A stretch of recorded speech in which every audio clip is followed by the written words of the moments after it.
A young woman from a polygamous and incestuous breakaway Mormon sect is speaking out for the first time after she exposed what the government alleges is a multi-million-dollar fraud ripping off taxpayers.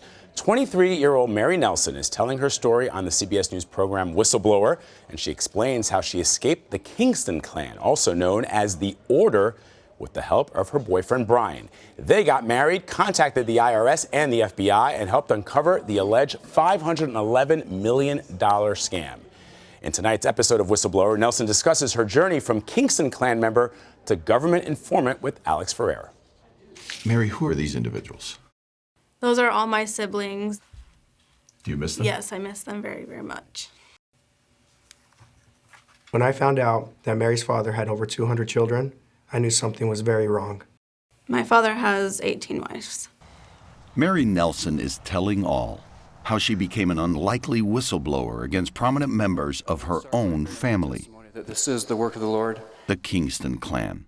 They give you instructions. They say don't ask questions. On February 10, 2016, after going to the federal government, a series of events that Mary helped set in motion exploded.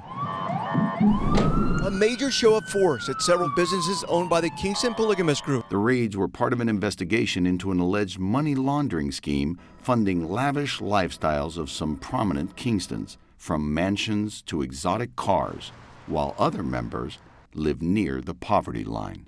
It was more like an organized crime family. Mary might never have become a whistleblower if she hadn't met Brian Nelson, a fellow student at Salt Lake Community College who helped her escape the clan after she says she was ordered to marry her 17-year-old cousin. There was nothing that was going to get in my way of stopping this. After the escape, the couple married and eventually had 2 children. Hey, how was preschool today, buddy? Mary told Brian what she had seen while working at the Kingstons' own private bank. Did you forge documents when you worked there? Yeah, so we were given just stacks and stacks of checks and just signing them. And they would just deposit that, just whatever account they needed.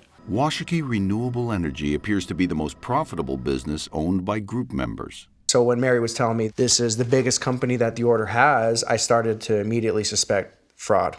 According to the government, Washakie's founders, brothers Jacob and Isaiah Kingston, falsified the company's tax filings to obtain a massive $511 million worth of fraudulent tax credits. Right then and there, I said, we got him. That's the beginning of the end. What made you decide to become a whistleblower? We didn't know that that's what we were.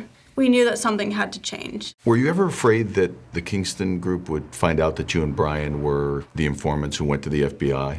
I'm still very, very scared about that. You were afraid that they were going to hunt you down? Yeah.